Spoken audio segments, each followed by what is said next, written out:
All right, this is episode 69 of the Homestead Shop Talk podcast with Al from Lemon Acres, Ben from Holler Homestead, and myself, Jason from Sow the Land.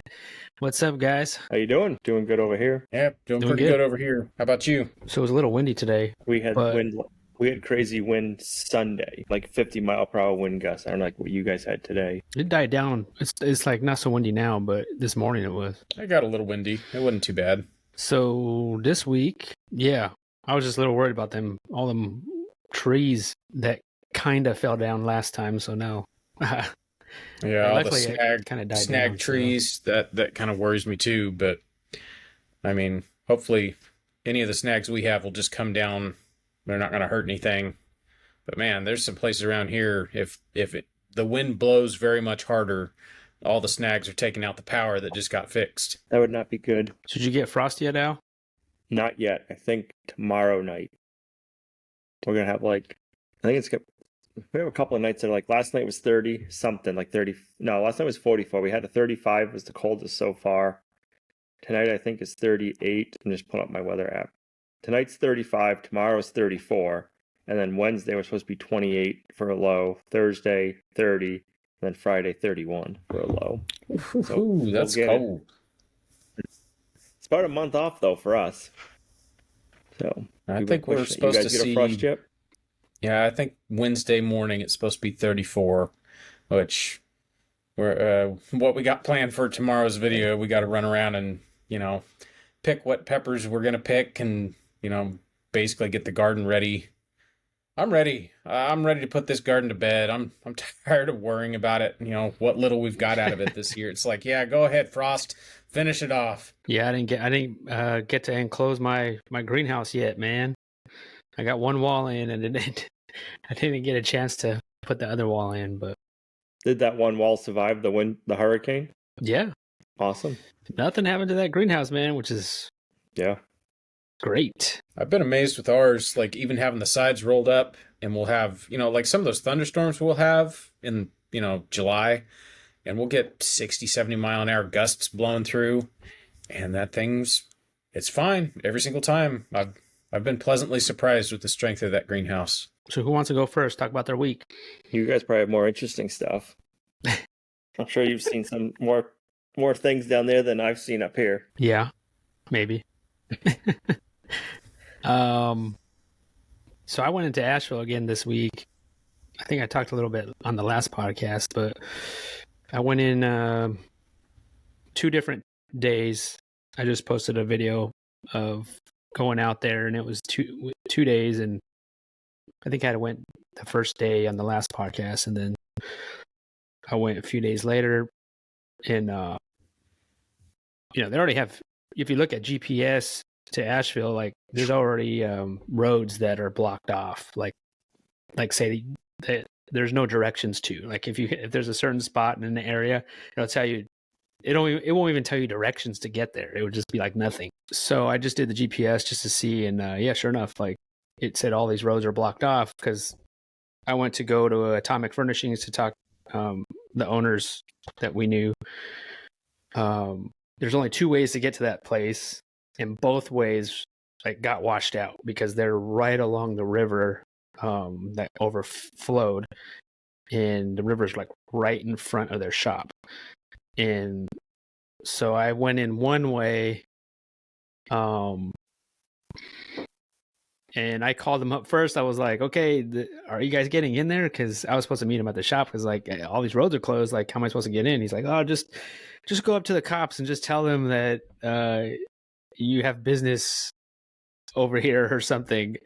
And I was like, okay. So I went down there, and I wasn't sure where to go. And I saw the first, because all the cops are around, like just blocking a way to get in. And I just pulled up to a cop and just told him, like, hey, I'm here to interview, Atomic Furnishings, and and he was really cool about it. He asked me a few questions, like, where it's at, and he let me in. But man,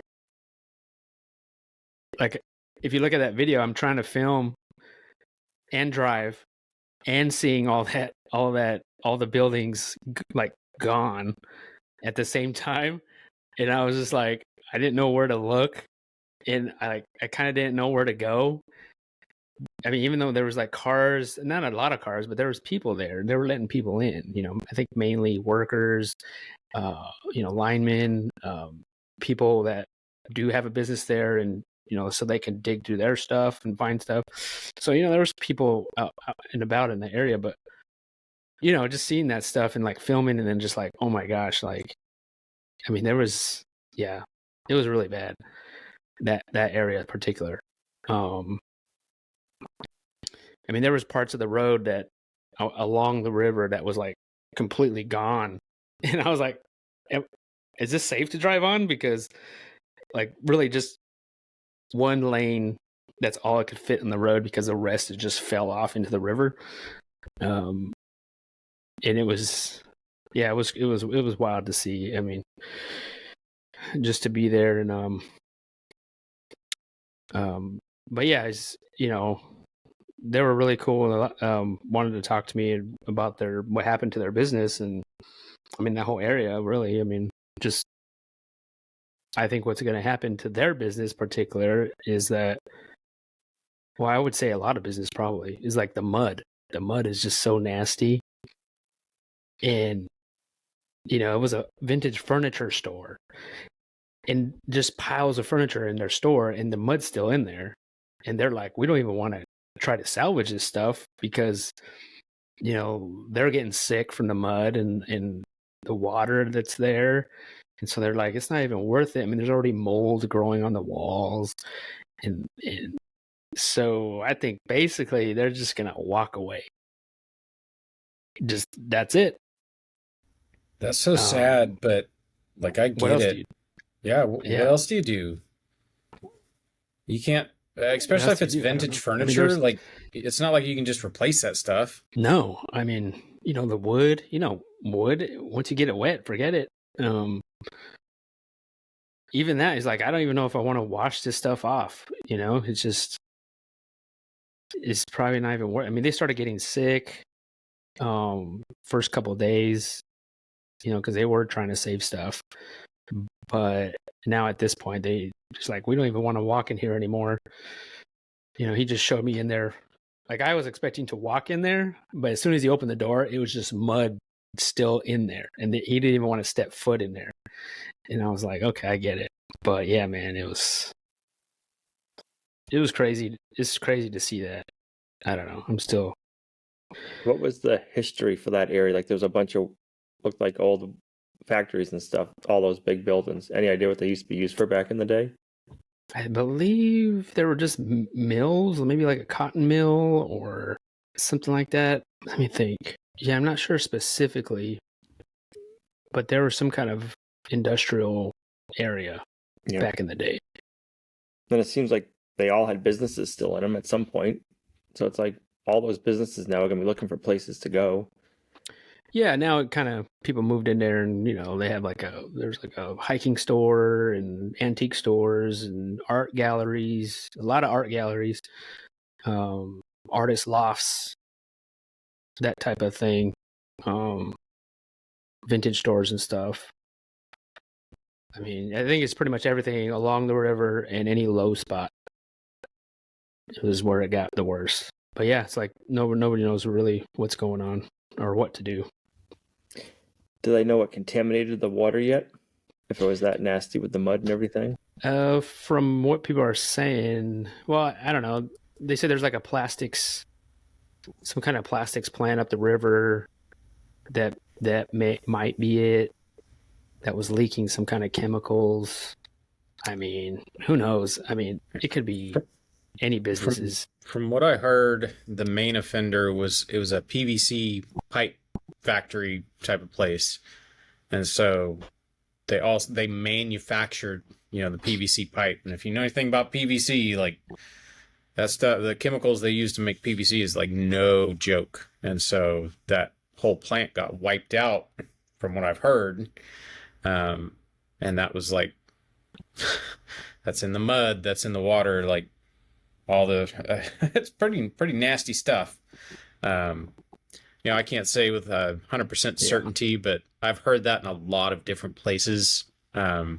So, I mean, take that with a grain of salt. Yeah. So I really just went down there for that. And I mean, honestly, there's really no business for anybody to go down there unless you're wanting to help or, check in on your friends or family. But because everything's closed. I mean, there's nothing open. So it's not like tourism is going to come in and like want to go to a brewery because I mean, I think, they're trying to open, but like there's no running water still, I don't think, as of right now. And, no electricity in parts of it. So it's like, it's not good. But Now, where was the bakery you went to? Was that near? that was like in a different area of Asheville than that one place. They're in West Asheville, which is that place overall, as far as destruction, I didn't see any destruction there. There's some downed trees, but they were still, I think they just started getting their power on here and there, and then definitely no water. So that was more kind of more like a little small neighborhood. So that whole neighborhood doesn't have water. Right. And that must be like apartments and housing and stuff over there. Yeah. It's a little bit more closer knit neighborhood, I think, of the area. But yeah, it was just pretty wild. But talking to people though, I mean, everyone seems pretty hopeful and pretty like honestly, that whole area, man, like, I mean, that's kind of what draws people, I think. That what drew us is like the community out there. They're really like creative, like good people, like go-getters, man. They like all of them, everybody. A lot of people working for themselves. A lot of people just starting their own, have their own business out there. And, if there's ever a community out there, I think they're the ones that, they're going to come back. And I think they're going to be 10 times stronger and 10 times closer and 10 times better as far as a community is concerned. And I think, I mean, I have no doubts that they'll get it going again. Yeah, I went out there and, shot the video and all the businesses were super glad that I was doing a video and just sharing, anything that we could share about it, I think is helpful. And they were all really thankful for that I was there and just trying to share what people are going through and share how people can help and, post a video about it.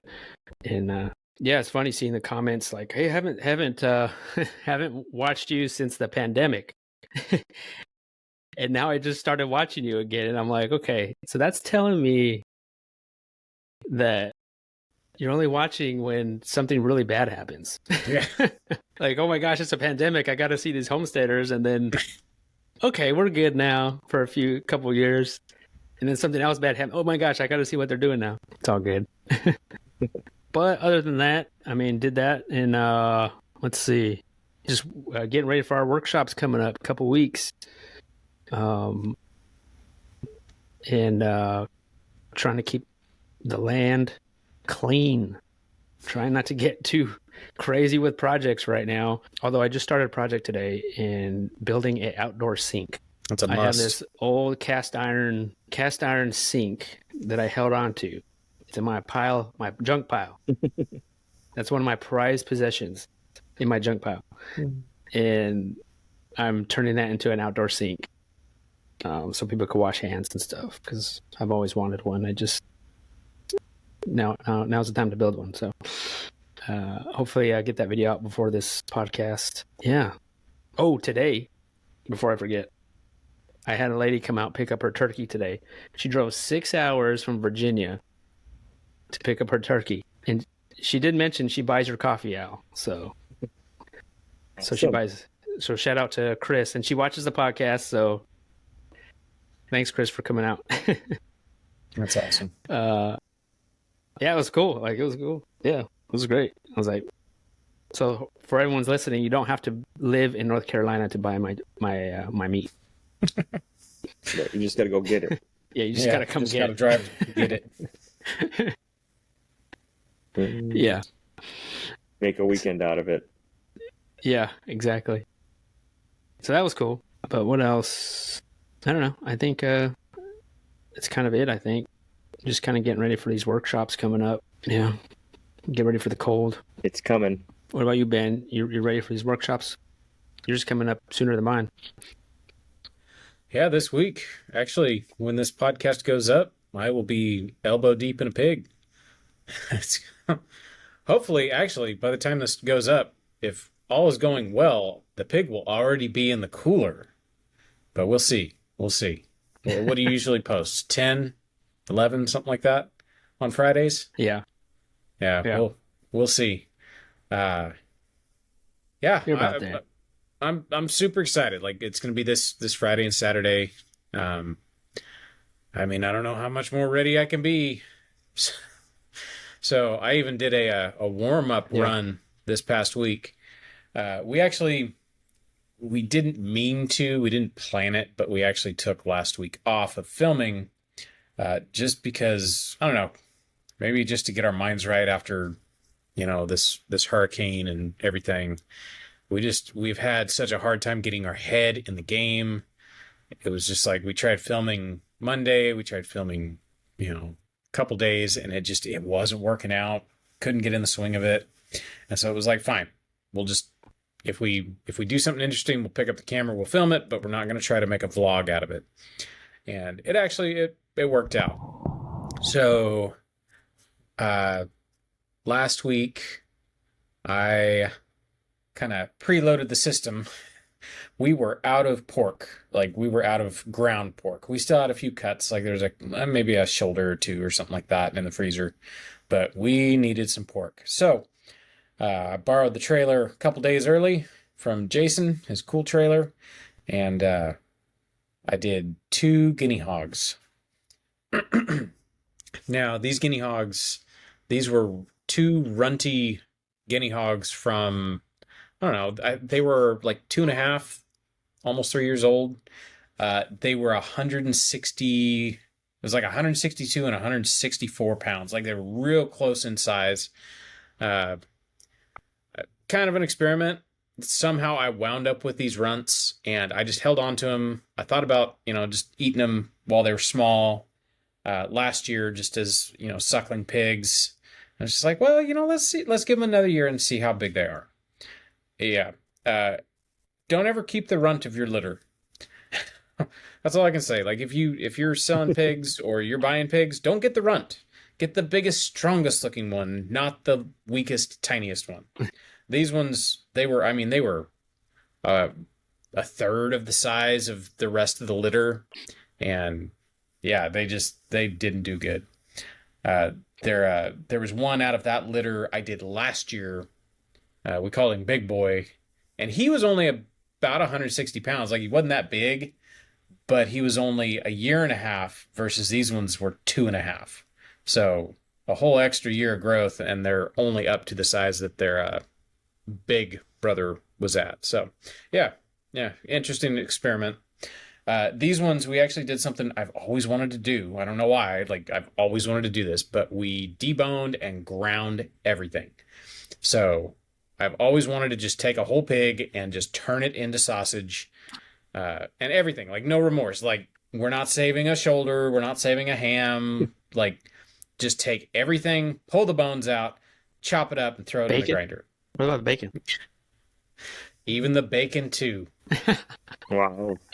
Yeah, we probably could have skinned it rather than scald it and scrape it. But it's a lot cleaner when you're doing the skinning per cut on your work table. I don't know about you guys, but I don't like having hair in my meat. And scalding and scraping, you get the carcass as clean as you want it. And then, when you're on the table, you're skinning each cut individually. So I don't know. It was cool. It was really, really cool. Me and the boys, I called in the cavalry. I was like, all right, all you guys, like, there's not going to be any cameras. We might film just to document what we're doing, but we're not making a vlog out of it. I need everybody with a knife in hand. We're just going to debone everything and chop it up. And they were like, okay, let's do it. And, you know, first thing they're like, Dad, can we put on music? I was like, yes, we can. So we rocked out to 70s and 80s rock music, hair metal. I mean, a lot of Journey, you know, stuff like that. And we just cut pork like all day on, what was that, Thursday was when we cut them up and ground them. It was good. It was very nice to have ground sausage again. So I'm going to yell at Meg across the room. Okay. Do you know what our total was on the grind? She said, give me 2 seconds. She's got it written down on her phone. How'd your grinder do?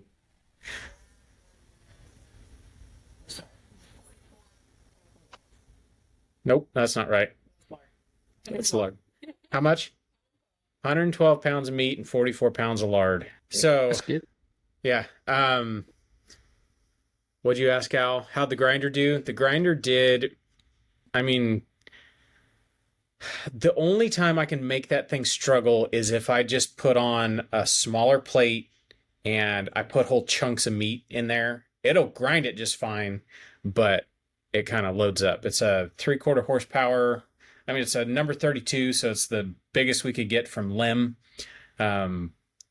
They sell, I'm probably going to buy it. Like, usually what we do is we put the chopping die, and it's got these great big giant holes in the front of it. And you just, if you cut your chunks of meat just small enough to fit down the throat of this thing, and then it chops it up, and it's like perfect size for stew meat, or we'll call it chili grind. We've actually used that before. That's cool. And then usually we take that again and we'll put on the 1/8 inch plate, and we'll make our sausage. But we could probably do it all in one fell swoop. It's just slow. So I don't know. They sell a dual grind attachment I might get, where it's basically got 2 sets of blades and 2 of the plates. So it will chop and chop again for your final grind all in one motion, which I think would be awesome, because any way you can speed anything up would be cool. So I don't know. We might do that. I know my friend Billy, I've used his grinder before, and his grinder like rockets that meat through there. Like, and it's the same size. It's a number 32, just like mine, but I don't know what kind of technology's gone on in that grinder geometry to make it shoot that meat out like it does. But yeah, I don't know. When we were buying a grinder, I almost bought the same one as Billy, and I kind of wish we had now, because we timed it. We were doing, what was it, a pound of meat every 45 seconds or something like that when we're going to the final size. So I don't know, kind of slow going, but we got it. So then other news, I won't go into too much detail, but we went up and visited Justin Rhodes, and we got to see his place. I had seen his video of the destruction at their place, and mind you, like, we've spent a lot of time up there. We're pretty good friends with the Rhodes. We haven't been up there in a while. We've been busy, they've been busy, and we just haven't been up there in maybe about 1.5 years, 2 years, something like that. It's been a minute. And so all this went down, and we just haven't been able to get up there. We've just been busy. We've been busy with stuff here. We've been busy helping friends and neighbors, and like we talked about on the last podcast. Well, we went up Saturday to Hendersonville to get apples. We always go up there when the Evercrisps are ready, and we go to our favorite orchard that has Evercrisp apples, and we go get our apples. Shout out to Granddad's Orchard. It's the only place I've found that has them. So we went up there, and while we were up there, Justin texted me and said something about, helping with something. And I texted him back. I was like, hey, we're actually up in Hendersonville right now. Could we come by? And he said, absolutely, come on by. So we drove over the mountain to his place, and holy cow, like, I've seen videos of up in the mountains, especially, up around Justin, seeing the carnage that happened up in these hollers and hollows up in the mountains. Like, there's roads that are gone, there's houses that are gone, And it's like Jason said, anything that is low lying or next to some sort of body of water is just gone. There's places where, say, it's kind of like our situation. We have a drainage, we call it the swamp. Well, it's just where all of the hills kind of come together, and it's kind of a low, squishy spot. And then if it fills up with rainwater, it runs off our property. And we have a 6-foot culvert that goes under our road. With this hurricane, that culvert was almost full, but there was still maybe a foot of headspace. Closer, than I would like to see. But there were places up there where they had the same size culvert for, basically a seasonal creek, just drainage coming off those hills. And the water got there was so much water, it blew out 6-foot culverts. And you could see the culverts laying on the side of the road, smashed where they had just been blasted out by the water. There were so many places it goes down to one lane, and they had, all of the neighbors were the ones who had done it. They had got in there, put a new culvert in, filled the thing with dirt, put some gravel on top, and the road's open. I think the most amazing thing seeing is it's neighbors helping neighbors up there. It's surreal. That's the only way I can describe it. Being up there in those hills is just surreal how much damage water can do. So we helped out the roads with just some cleanup. They lost a whole bunch of hay, and so we kind of helped with the hay situation a little bit, sorting hay, and I'm still not sure what they're going to do with their pole barn because of the severe undercutting of the river. But it's like I told Justin, it's like, hey man, like you figure out what you need help with, I'll come help. But yeah, it's heartbreaking. I know going up there, all my boys have swam in that creek with their boys. They call it the pretty place. It was like a place where the creek kind of came around and made a little pool, and that is gone. Their lower pasture is gone. It's unbelievable, the amount of damage, and everywhere around them is just destroyed. Neighbors down the street had their entire little ponds just blown away by this creek. It's crazy. So yeah, that was kind of my week in a nutshell. Just when I thought I'd gotten over like that shell shock feeling of seeing destruction, and then we end up going up there. One thing I will say this. I was very worried going up to Hendersonville to get apples that there weren't going to be any people up there. Man, it was a zoo. There were so many people hitting up all these apple farms. It was really nice to see. And I paid attention. As we come in there, there's no place to park up front, and we had to park over in the overflow parking at this farm. And every single license plate in that entire place said South Carolina on it. So that's tourism. And it was really good to see. And it was the same with all of the other apple farms that we drove by. Like all of them. It's packed with cars. So I was really happy to see that, because that means there's some tourist dollars coming up there, which is what a lot of those places up there need. Just a little end on a positive note there. I think that's where I'll leave it. But yeah, that was pretty much my week update. Did their trees or anything get affected by the hurricane? Did they have any heavy wind or anything up that way at the apple orchard, Ben? Hendersonville got it pretty good. There's so if you get off the freeway and start driving like you're headed towards, I guess, Chimney Rock, that would be the way you're going. You get off on Chimney Rock Road and you head up that way. That's heading east. There, you're kind of on the other side of Hendersonville, and as you go up that way, you can see where the water came in. And there was a lot of damage, a lot of tree damage, a lot of water damage that you could see. But then there was a couple spaces where there was like a neighborhood that obviously flooded because all these people have gutted their houses. And then there was a storage unit place. And we drove by, and there's like tons and tons of people at this storage place. And and it's just one of those things, like all of a sudden your eyes can see what you're looking at, and it's like, oh, that whole storage place is missing its front fence, and there's mud up on the roofs. So that's people there cleaning out their storage units, that kind of stuff. And so I think that's what's weird is driving around. It's like, wait a minute, that doesn't look right. And then you realize, oh gosh, that line up there on the roof was where the water was. So yeah, there's a lot of that up there. I haven't been in Hendersonville proper, like downtown Hendersonville. I don't know how bad they were hit, but yeah, it basically anything around any body of water, you can guarantee you there's flood damage. So I don't know if the apple orchard of all the trees, if any of the trees were damaged from all the wind you guys had down there. I'm sorry, I misunderstood you. I thought you meant like just trees in general. They said that they had lost some trees, but while we were there, I kind of looked around and it didn't look like they'd lost very many trees. Most of their trees are so tiny anyways. The way they prune their apple orchards, they keep them so people can pick them.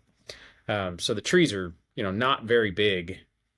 So I assume that kind of helped them not get blown over. All right, Al. We ended up going apple picking ourselves too. We ended up going apple picking to a new apple orchard we'd never been to before. And they had a huge selection of trees, and all the apples this year, or all the varieties we picked. I wish I had a map of all the different varieties. They must have had probably 20 different varieties of apples there. We only picked 3. A John Mac, Honey Crisp, and then there was a Snow something. I've never had the Snow. It's not Snow Crisp. It was Snow something. I've never heard of the apple before. Super sweet. They just come into being ripe this time of the year. And they were all like the size of softballs almost. And they were huge apples this year. But they had their trees all short, pruned up nicely, and they had a cable running down, like almost kind of like at a winery. It's kind of interesting to see the way they had them all strung up. But really cool orchard. I was impressed. We've gone to other ones around here, and it's like a regular, I don't know, just like apple trees everywhere. This one was just clean, neat, just different. But they had a ton of stuff there. They had grass-fed meat, donuts, all the apple cider and stuff like that. Like, I don't know if that's a thing where you guys are when you go apple picking. Oh, yeah. You must have like apple cider donuts and cider and pumpkins. Yeah, I'm drinking apple cider right now. you are. About to Did have you me go a apple donut picking when we're too? done. No, this came from the grocery store. No, the donuts are like the worst because you can eat so many of them. Every time I eat them, they give me heartburn, so Yeah. I kind of like take them in small doses. That's why I said they're the worst though, because all you want to do is eat them because they're so good. But it's kind of like, no, I can't. Yeah. I remember as a kid, I used to eat like a dozen by myself, and then I'd probably drink a gallon of apple cider, and it wouldn't agree with me the next day. But you just can't help yourself. They do go down easy. They do. So we've been working on building our barn extension. I was thinking of you guys when I was doing the roof rafters. So we're building the addition's 12 feet wide. So the roof rafters are like just a little bit over 13 feet long.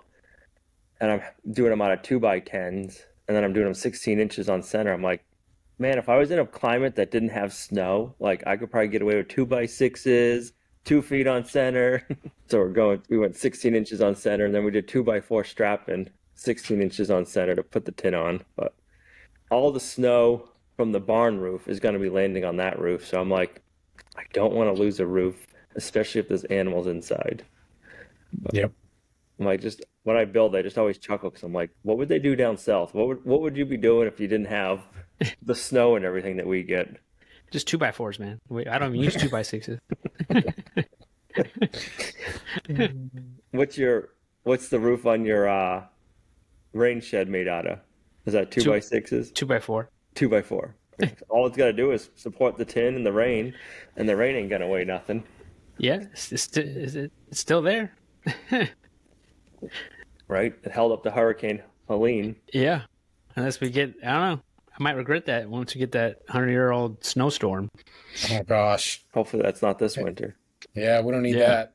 Actually, I'd Then I'm take like, snow dang it. over ice. Then I'll be You got thinking hand- about, yeah. You got hand-hewn farm coming though, so you might get a lot of snow this year. Let me Those boys knock bring on the wood snow. here. Yeah. Have the snow come after, Right. or not during a workshop. Right. You'll be able to. How far is the airport from you guys for people to An fly in hour. if they wanted to? Oh, that ain't bad. Yeah, Is but the if you can't Asheville get out- airport open, or that must? But the airport's open. Or the Asheville one. As far as I know, yeah. That whole area, Yes. they seem fine to me. Yeah, I think the airport's fine. It's kind of built up. I know there's a few like smaller airports that got flooded, but I'm pretty sure Asheville, because that's an international airport, right? I think so. I'm not sure. Well, they're away. They're not like downtown or nothing, so they're on the outskirts. But yeah, they should be fine. Is the Charlotte airport close to you guys? It's about an hour away. Okay, so you're central to two of them, basically. That's kind of cool. Charlotte must be a little bit bigger, I would think. Oh yeah. Yeah, Charlotte's huge. Reminds me of LAX. Oh, really?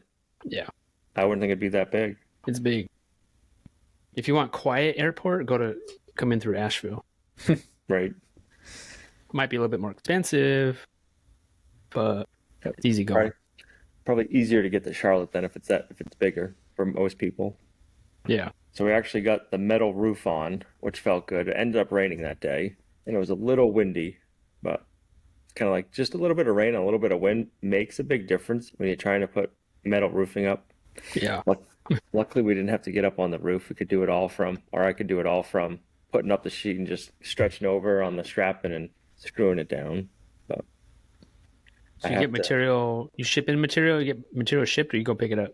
I get it all delivered. There's actually a local lumber yard that we use, and I stumbled across them while we were siding the house because I wanted to I'm trying to think I can't remember what brand siding we have. It's like the OSB siding that's shingles and shiplap that's pre-painted, and they were the only local dealer that had it. So I've been using them ever since, and they're so much cheaper than Home Depots and Lowe's, and they deliver. So I need to get some 6x6s for our fencing project. So I'm like, give me a price for that, and they were $5 or $6 cheaper than Lowe's or Home Depot per 6x6, and they'll deliver it for free. Can't beat that. Yeah. Nope. So most of the time, when I know beforehand, if I don't need it that day to have to go run out and get it, I'll order it and then get it from them, and they'll deliver it in a day or two.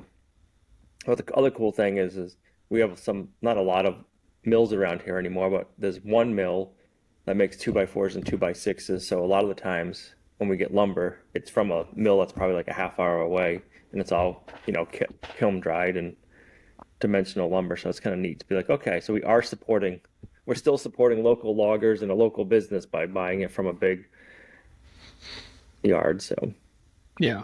And then we get the metal roof, and we order it through them, and I think depending on the time of the year, you can have it in 2 days to a week. I think this time it took us a week to get it, and that's out of Maine, I think they get the metal roofing from. So we got the metal roofing up, so I think we're gonna put that project on hold for a little while. We want to finish up a few other projects before the deep freeze comes and we can't play in the mud and dig in the dirt. You guys don't know what that's like, though. Nope. No. First time. Nope. I can't relate. First time I ever came out and tried to stick a shovel in the dirt and it was frozen solid. It was like, oh, that's what I was talking about. Yep. So what do you do for content, Al? You're not building nothing. We try to pre-plan the project, so we'll be able to finish building throughout the winter this project, and then I'm thinking we want to buy an old farm truck. I've been keeping my eye out, but I haven't found one yet. I think we'll restore an old pickup truck this winter, or for part of it. That should be cool. So nice. Yeah, trying to keep our eye out for different stuff. I don't know if we want an international. Olivia really wants an old international Scout or an old 60s Bronco, the smaller ones. Oh man, if you could find the Bronco, that'd be cool. That'd be awesome. Yeah. Mm-hmm. Everything around here is usually rusted, and I'm like, I know how rust is. I don't want to deal with it. So we've been looking for probably a good year and I haven't found the right one yet. So I'm hoping that this winter I can find one. So some old car content. Right. That's cool. It'll be it'll be warm. We'll be inside in a heated workshop. I'm kind of looking forward to that. We were building the barn all winter last winter, and that got pretty cold. That'll be nice. Yep. So then we're actually, the house is full of coffee right now. We're doing coffee. By the time the podcast goes out, we'll maybe be sold out. I'm not sure, but this time we're going to give all of the profits to some kind of hurricane relief fund. We haven't decided which one we're going to donate to yet, but so if you guys know of a good one or know any local places that need help, let us know. Will do. There's a couple. All right. We've actually got a list. Yeah. I can send it to you. Okay. That's the hard part being up here. It's like you want to help, but you want to make sure the money goes to somebody Somebody's actually going to spend the help. money. Yes. Or not like give it to a big organization and like 25 cents of every dollar goes to helping, and then 75 cents of it goes to administrative stuff. Yeah. Kind of thing. I've been meaning to tell you, Al. I got the coffee you sent. Thank you. I've been meaning to either text you or tell you on the podcast. It's like we've been preoccupied as of late. So yeah, we will be enjoying your coffee. Sent that out. Good. We sent that out like a day or two before Haleen came. Like we didn't even know about Haleen, and then there was like, I think we sent it out. I think it was supposed to get delivered the day or the next day after Haleen. I'm like, oh, I'm surprised you guys get it. I'm like, this is going to get lost in the mail and be blown away somewhere. That was the first thing I got in the mail right after the hurricane. Yeah, I think what's crazy is these rural mail carriers, like they're dodging trees and driving over, half a road and just to get you your mail. It's like, man, all the stereotypes of these mail carriers is wind or rain or shine. Like, doesn't matter. Heck yeah. So, yeah. With the happiest smile on their faces. Yeah, thanks, Al. Yeah, you're welcome. Hey, thanks. Hopefully you guys have enough for the classes. Oh, I mean, unless we get a coffee drinker or two like me that drink coffee all day long, we should have enough. I think they're 5 pounds a piece, so it should last a little while, I hope. I'm putting that on tap. Right. So if you guys are going to the pig classes, make sure you ask for like some Lumna Acres coffee. They've got 5 pounds each, so they should have some. Don't let them hide it on you. What are you talking about? You only sent me 1 pound. I only sent you one package, right? That is funny about the coffee though. Like, yeah, because we'll have coffee at like chicken butchering, maybe because it's summer, but like we'll have coffee out there, and 9 times out of 10, the only people drinking it is me and my father-in-law. That's funny. If it's really cold, like, but I expect more people to drink coffee. Yeah, we're supposed to cool down and have this frost. If it's cold on Friday and Saturday, there'll be people drinking coffee. But if it's warm, I don't know. People don't want to drink coffee when it's hot. I do. I'm an equal opportunity coffee drinker, but some people are like, not into that. I'm like, forget water. It's water. It's got plenty of water in it. Hydrated. I know. I want to know being in New England, growing up, if you order a regular coffee, it's cream and sugar. The first time we went down south, I want to say like Florida, I don't remember how far south you had to be. You order a regular coffee and it's black. Is it that way down where you guys are? Absolutely. Same way in California too. You order a regular coffee, that's just black. Okay, so up here in New England, I don't know what potter it is, but up here you order a regular coffee and it's probably like however many sugars and cream. That's regular. So I remember the first time we were in Florida, it was like regular coffee, and it's like black. It's like, I think we're probably like a drive-through or something. We open it up, go to drink it, and it's like, where's the cream and sugar? What's going on here? That's funny. That's funny. Yeah. What are you doing? I ordered a regular coffee. I ordered a regular coffee. That's like, is there coffee milk down there? Because that at least used to be a New England thing. Coffee milk? Coffee milk. Coffee milk? No. I don't think I've heard that one. What is that? What I'll is have coffee to milk? get you guys some and send it down. They make like a syrup. I think it's like Autocrat or something like that is the brand of it. But Was it just a creamer? No, it's so you would just get milk and then you'd put like the coffee syrup in it, and it's kind of, instead of like chocolate milk or strawberry milk, it's coffee milk. That sounds interesting. Not sure about that. I mean, Like it that could tastes be like good. coffee ice cream. Do you guys have coffee? Yeah, it would be like espresso Okay. ice cream. Yeah. Well, next time I find some, I'll have to get some and send it down to you guys. I can see the lure. I haven't had that since a kid, but we used to drink that all the time as a kid. Hmm. I'm sure it's loaded with caffeine. Oh, so you just drink it by itself? You don't put that in coffee? No, you just put it in milk, a glass of milk. Oh, okay. I was picturing like a coffee creamer. It's kind of funny, like the Coffee. different things every region has. Coffee syrup is how I Yeah. like to brew my coffee.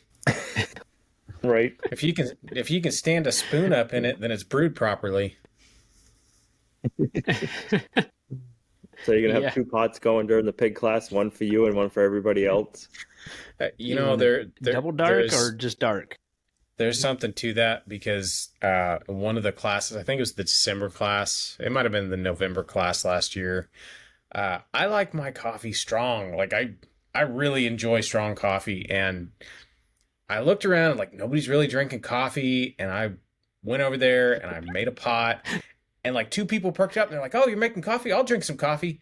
And I watch them, like I see the look. They pour their coffee. You know, I'm drinking it. It tastes fine to me. And I see the like little sip, and they're like, this is really strong."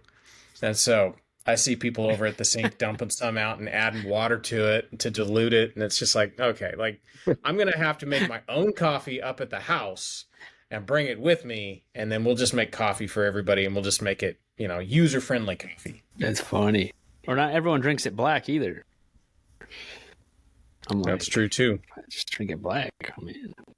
I don't really drink it black. I like milk in my coffee, just enough to take some of the, I don't know, the sharp bitterness away. Not even that. I like milk in my coffee. I always have. I mean, no shame in my game. Yeah. So what is it? Is it a hush puppy? What is that's a southern or southern fried food? What is that? A hush puppy? Hush puppy. Isn't that what it's So, called? Yeah. So a hush puppy. This is my What would you say definition. that This is? This is what I know. What a hush puppy is. Basically, after you're done frying your fish and you have a little bit of batter left over, you dump that into the hot oil before you stop frying, and you just fry up your batter and you pull that thing out, slap some salt on it. That's a hush puppy. That's what I've always known a hush puppy to be. Gotcha. We went and tried a new fish restaurant, and one of the things on the menu was hush puppy. It was like, as something about down south, I'm like, I have no idea what a hush puppy is. But, Fried bread. so basically, like There's fried dough. various ways you Fried can eat bread. fried bread. Yeah. Guys, I am getting the bat signal from everybody in the house. I'm like watching this weird commotion go on in the house while we're doing this podcast.